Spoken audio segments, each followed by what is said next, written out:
Alright, guys, welcome along to the podcast. I am your host. This is Hellmouth Hotline, and I'm back. We're talking about Angel in this episode. Fantastic little episode this year. I've watched this series countless times over the years. Absolutely adore this show over the top of Buffy the Vampire Slayer.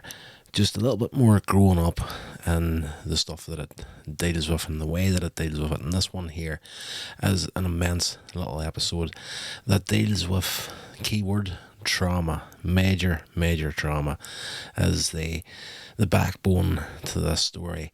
So, synopsis wise, we're going to get into it after I remember to play the intro tune.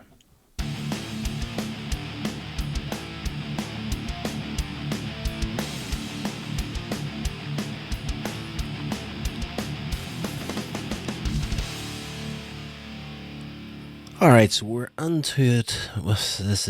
What episode is this? This is episode 4 of season 2.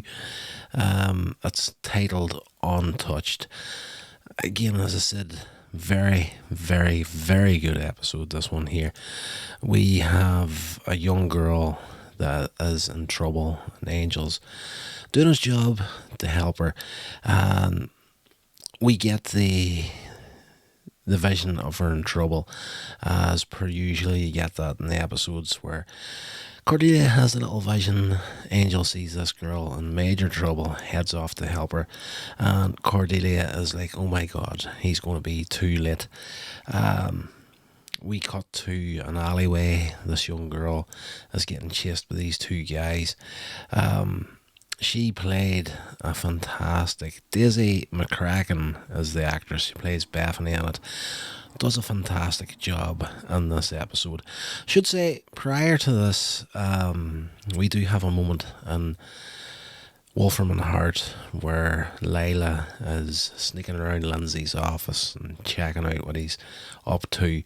And Darla is in there waiting in the darkness, and they have a moment where, Darla's going after Layla for, sneaking through their stuff and, giving yourself a sick little sense of control sort of a thing.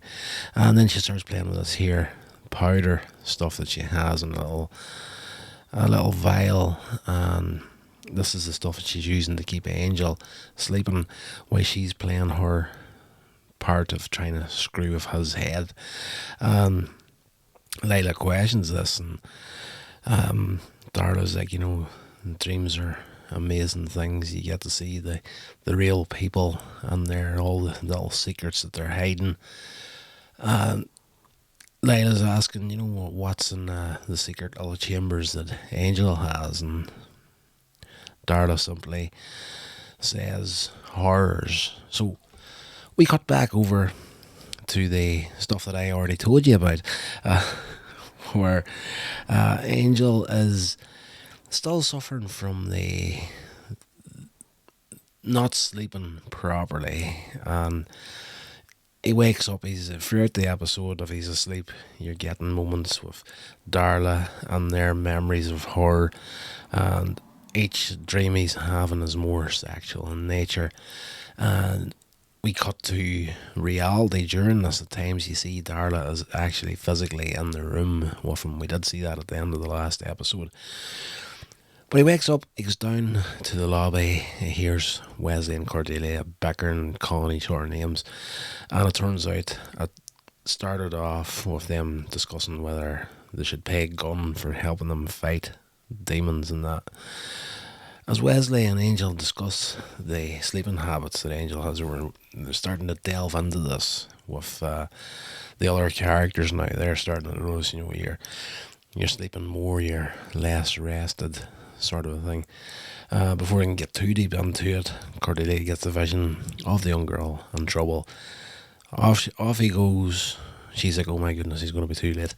In the alley, these guys hunt this girl down, Bethany, and they're about to do something nasty to her, let's just say. But before they can do that, she squashes him with a giant dumpster, and yeah, she's freaking out whenever it happens. Um, she doesn't know what she's doing. She doesn't know how she's doing this sort of stuff. But this is all before the opening credits of the episode, by the way. So at the crime scene, Angel turns up. The police are already there. He pretends to be this detective to try and get information about what's going on from a random little policeman.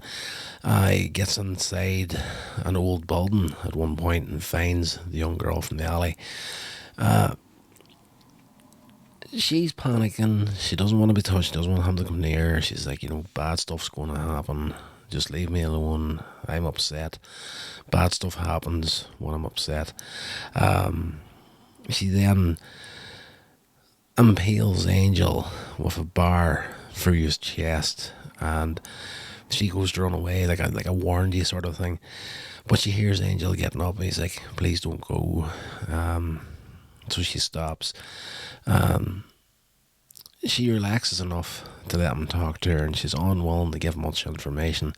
Warns him to stay away, but before she leaves, Angel gives her this business card, and if you need help, a place to stay, she's like, I'm staying with a friend, someone to talk to. Angel says, you can't hurt me, as a selling line here. You just drove a bar through me, but I'm still up.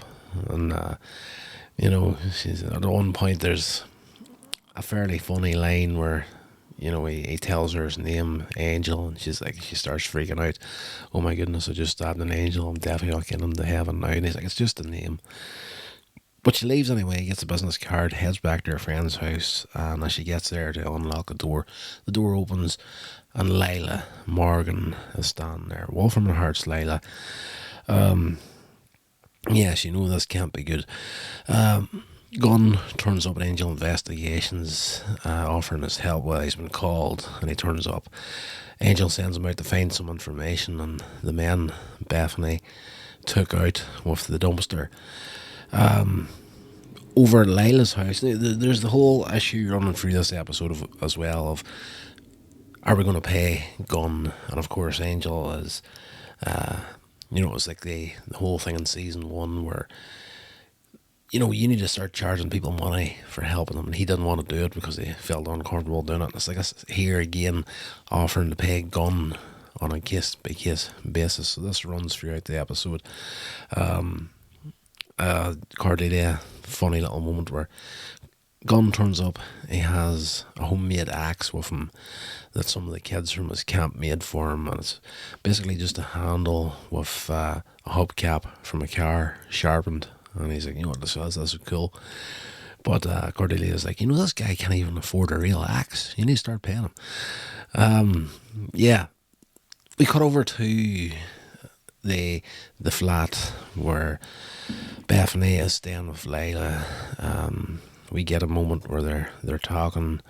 Lila had come speaking at schools and that, and offered to take this girl on because she's seen potential in her. And Bethany doesn't know what Lila is or what she's wanting at this point. She just knows this woman here is here to help me.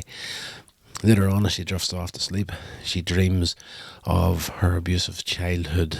And that's something for me in this episode where I thought they gave away what the trauma was a little early in the episode. And I was starting to think, is this a misstep? But it's not. By the time you get to the end of the episode, you realise why they dropped it as early as they did in the episode, because the end of the episode is brilliant, to say the least. So obviously her father has been doing bad stuff to her since she was a small child, and while she's sleeping, Lila sneaks into the room and she sees the bedside lamp shaking, and that you can see that the telekinetic power that this girl has is just, it's raw, and she wants to control this girl and make her an assassin, essentially, for Wolfram Hart. We do get moments in the episode where what's his face comes back into it. Holland Manners comes in and he's like, it gives Layla a little bit of abuse about this girl not being able to control her and whatnot. And he's, at one point in the episode, he's like, especially whenever she turns up at Angel's place, he's like, you get her out of there for your own sake, And he's just laying on the pressure and the bit of a threat. The toxic workplace that Wolfram Hart is. She bounces up from her sleep. Layla's standing in the bedroom. The bedside lamp flies off from the side of the bed, hits Layla in the head, knocks her down. Layla pleads with Bethany to stay, but Bethany flees the apartment, realising she's hurt another person of her powers. She seeks out Angel's help at the hotel, and they discuss how she cannot control the telekinesis. Back over at Wolfram Hart, Holland and Layla, they're discussing Bethany. I kind of went over this already. She's Layla's discovery. They're grooming her to become an assassin. The firm is responsible for the alley attack as a way of testing her telekinetic abilities. Holland tells Layla that her failure in grooming Bethany could damage all her projects that the firm is in the process of carrying out. It's back over at the hotel after Cordelia warns Wesley about Bethany's strange behaviour. She's starting to pick up this sexual vibe from Bethany as well, and Wesley realises that the powers have arisen from her being abused by her father, and he then approaches Bethany and offhandedly mentions, he's just like, he comes out there, Angel's trying to help her at this point, and Wesley, he just turns up and he's like, this is a complete waste of time, there's other people out there who need our help, and we should just let this girl go back to her friends, or perhaps we could send her back to her father. This causes her to lose control, and she hurls Wesley up against the wall and throws Angel out under the sunlight, and he has to scamper into the shadows again before he catches on fire, all without touching either one of them. It's just pure telekinetic energy that takes the two of them down. So Angel kicks Wesley out of the hotel at this point, and for a second Cordelia was thinking he's going to fire Wesley. You can't do that there, I'll quit too, sort of thing. But Angel's like, Wesley, he realises what's going on here. He's like, after everything that's happening here, I'm not going to be doing any favours by being in the hotel tonight, so he's going to go back to his own place. Give me a call if you need help. But Angel's angry at him, tells him to get out of the hotel, essentially. But before he leaves, he's like, it's good that we know, that sort of a thing. He also tells Cordelia to go and stay at her own place tonight, just to be safe. That night in the hotel, Bethany finds Angel in bed and offers to have a little fun, more or less, and this is the moment where you start to see in the episode, and I should have said this at the very beginning, if you haven't watched the episode itself, or you haven't seen Angel before, definitely go check this episode out. It's fantastic, especially if you know someone's been through, that type of trauma. That they play it out very, very well in this episode, and how it's affected this young woman and how she's grown up. Of course, he's going to refuse this. He's proper old school. He just wants to help this little girl out. I say little girl, she's late teens, early 20s at the very most. So yeah, she goes into the bedroom. Angel's he wakes up from yet another dream about Darla. So Bethany says at one point, it seemed like you were having a happy dream, or is that just the way the covers were rumpled? So she's offering to sleep with Angel, essentially, at this point. The abuse she has suffered has led her to believe that she's just an object for men's amusement. Angel, of course, declines, and he assures Bethany that all men aren't like that, and he sends her back to her own room. That is a very compressed part of that scene, but it shows the level of damage that's in this girl. Like she says, everybody thinks I'm so innocent and sweet. Like I've done stuff, and she says, and if I'm with a man, like she mentally clocks out. She's like she describes herself as a chambermaid. Like she makes up the room. She invites the man in. Whenever he's doing what wants to do with her, she clocks out of her head. And whenever he's finished and he leaves, she comes back and cleans up the mess. It is unbelievable. It's unreal the way she played this so good in the episode. This whole thing interrupted Darla's attempts to manipulate Angel's dream, and as Bethany's leaving the room, we can see Darla hiding in the corner and watching Angel setting Bethany away. When Holland Manners hears what's going on, he orders Layla to get Bethany away from Angel as soon as she can. After Angel helps Bethany attempt to control her powers, at one point he uses a scarf, drops it on the floor. She manages to use her powers to lift it up off the floor and wrap it round his neck. Just nothing out of control. And he's just like, you see, you can do it. So this is trying to get her to believe that she's no longer just a victim. She's got full control of this now. She can choose how to use it, essentially, is what he's trying to teach her here.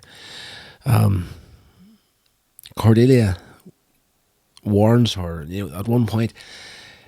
this point, Cordelia gives Angel a message that Gunn has called after him and sent out the night before to check up on these two guys that attacked her at the beginning of the episode.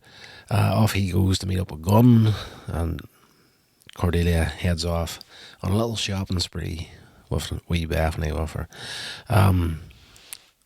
Cordelia talks to Bethany over some coffee, trying to convince her that she's not the victim. You can get power here, you can choose how to use it, although your choices so far have not been wise. Cordelia also warns her that, sleeping with Angel is off limits, and that he is old-fashioned with a different mindset than most men. That's just like, sleeping with someone's going to make things more complicated than necessary. And I think now, just when I'm on that there, I think there's kind of an Incredible Hulk reference in this episode, but slightly changed. Whenever Bethany had offered to sleep with Angel the previous night, I just want to make you happy. That's what she said. I can make you happy, sort of thing. And instead of the Bruce Banner line where you wouldn't like me when I'm angry, Angel's like, you wouldn't like me when I'm happy, referencing the whole Angelus thing. Anyway, that was a little bit of a step back. Cordelia having this chat with Bethany about everything that's going on and how she can control her powers and not to be sleeping with Angel and all this sort of stuff. Very, very good sequence as well between the two of them. Fantastic acting throughout this episode. As they're about to leave, Wolfram and Hart's men arrive, inject this thing into Bethany's neck, kidnaps her, throws her into the back of a van. Just at that point, as they're speeding off, Cordelia's been knocked on her backside. Angel and Gunn turn up in the car, go after them, and eventually save her. But prior to that, I'm skipping over a lot in this episode. When Angel met up with Gunn, they're at an apartment that belongs to one of the guys that attacked Bethany at the beginning of the episode. Angel kicks the door in. Gunn walks in, but because the guy is on the critical list in hospital, Angel can't enter the room. And at one point, Angel actually leans up against the barrier, the psychic barrier in the doorway. This is the point where he offers Gunn, on a case-to-case basis, how do you feel about getting paid? And obviously Angel had played it up in his head that Gunn been super proud and that might look at this here as unwanted charity. So whenever Angel's like, how do you fancy getting paid? Kiss by kiss. And Gunn's just like, cool. So at that point, the psychic barrier disappears. Angel falls flat on his face because the guy that attacked Bethany at the beginning of the episode has just passed away in the hospital, therefore dead. No more psychic barrier. Angel doesn't need he doesn't need an invite to come into the apartment. He does work out who's behind everything whenever he goes to the phone and redials the last dialed out number on the phone. Wolfram Hart answers. So we cut back over to them chasing down this van.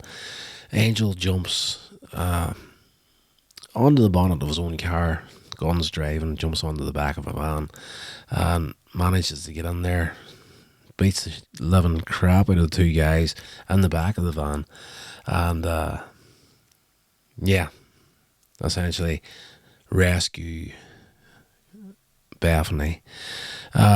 Wolfram and Hart decide to increase the pressure, and Layla's on the phone. You don't hear who she's talking to. Obviously it's one of the guys that was in the van telling her that Angel saved the girl, took her back to the hotel, and she's like, you know what, if he wants to play with fire, let him play with fire. And she simply says, pull the trigger. And we did get that reference earlier on from Holland. If you can't control this girl, what's going to happen when we pull the trigger with her? So Layla loses all patience at this point and tells whoever's on the other end of the phone to pull the trigger. In the hotel, the only part of this episode is a little bit disjointed, is the bit between the rescue and what's happening in the hotel once we get back to Angel, and that Bethany is wound up, like completely on the verge of losing control here, because obviously Angel has followed her on the whole backstory about who Layla Morgan is, who Wolfram and Hart is, what the possibilities are of why they're after Bethany. Like, they want you to be an assassin or something, and she's screaming. She's like, I can't believe this. Like, Layla's my friend. Stop it, sort of thing. Angel's talking her down at this moment. Like, you need to control this, or it's going to control you. Don't let them take you out, sort of thing. Don't let them control you. You have the power here. They're in the upper floor of the hotel here that's derelict. Windows and wallpaper and holes in the walls and that sort of thing. The more upset Bethany gets, the more the room starts to tremor, and she's like throwing stuff at Angel as he's trying to talk her down, sort of a thing. But eventually she kind of calms herself down and gets up, goes to the door, opens it up, and her father is standing outside there waiting on her. We get a very, very simple visual of how this has affected Bethany in this moment when she sees her father again, the guy that abused her since she was a child. We get a shot of the outside of the hotel from across the street, and every window on the top floor explodes outwards. We cut back into the hotel. Cordelia's out for the count. Angel's knocked on his backside, and it's just Bethany standing face to face with her father. He's telling her, it's okay, you can come back, we'll go home, it'll just be the way it used to be. And the more he's talking to her, the more the walls start to tremble and like stuff starts falling. Cordelia gets a nail, rips out of a wall, hits Cordelia in the arm and peels her with that. At this point, Angel is like in the background, and he's like, he just calls her name at the end of the episode, Bethany, and this kind of brings her back from the precipice, more or less. everything starts to settle down now, and her father's like, good girl, we can go home now. Your friends at Wolfram Hart just want to help you, and we'll look after you, sort of thing. Bethany then uses her power. At this point, she's not focused, other than she has Angel pinned to a wall. Her father's okay, he's still standing in the middle of the room, but in a split second, the telekinetic power moves from Angel to her father, and she lifts him up into the air, and he's hanging there, and he's like getting choked out Darth Vader style at the end of the window. At the end of the window, at the end of the episode. At the end of the window. What a dickhead. Angel looks at her and says, you have the power, finish it. Bethany hurls her father out of the window. He's falling towards the ground.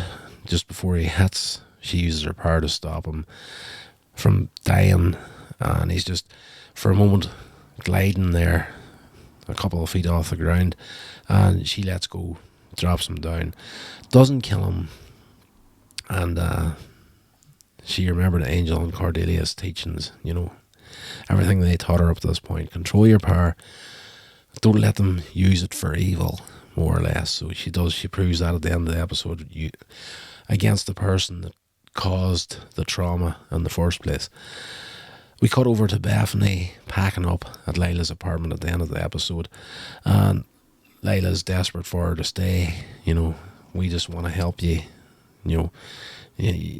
Someday you'll not be able to control your powers, and you're going to need a friend. What are you going to do then, sort of thing. And at that point, Bethany uses her powers she just reaches back, she doesn't even look. The suitcase that was on the bed where she's folding up her clothes and putting it into simply closes up, locks itself on its own, and flies over under her hand. And Jedi style, shocking Layla at this point. Angel's down at the door of Layla's apartment, waiting on Bethany, and Bethany's like, I'm off. She accuses Layla of trying to kill her, tells her she no longer trusts her, and all that sort of stuff. Angel, again, as I say, waiting at the door, and he's like, Layla, you need to learn how to lose gracefully, sort of a thing. And Layla is kind of lost for words in what she's trying to do here. She's trying to get this girl talked into staying and whatnot and everything else, and then last ditch attempt, she says to Bethany, he's a vampire, and Bethany just looks at him and goes, weird, and the two of them leave at that point. Angel comments, you're going to have to find somebody else's mind to play with, and she's like, I think we have someone in mind, and as the two of them leave, Layla simply mutters, sweet dreams, and we cut to black. Brilliant, fantastic little episode. And if I talk much longer, this podcast is going to be longer than the actual episode itself. This is a brilliant episode in the series, and one of those ones where you want to see the overarching story through the season. Like, there's always a big story from beginning to end, one storyline running directly on from the first episode to the last episode, and it's usually, whenever you start to see where it's going to go, you're thinking to yourself, okay, I want more of this. I just want to see where we're going to take this. You do get the odd standalone story that doesn't really attach to it. This is one of them, but by no means jump over this episode of season 2, episode 4, Untouched. It is actually brilliant. And again, the young girl that played Bethany in it, Daisy McCracken, was fantastic in this. Such good casting. Right, that's going to do it, guys. Check out the website, coinsagemedia.com, for everything else. If you want to contact the show directly. This has been a production of Coins Age Media. Thank you so much for listening. I am an idiot. I accidentally hit the outro there. If you want to contact the show directly, Hellmouth Hotline at gmail.com is the email for the show. I think that is about all I have for you on this episode. So until the next one, whatever you're doing, I hope you're doing it safely. Take care of yourself, and I will talk to you in the next one. This has been a production of Coins Age Media. Thank you so much for listening.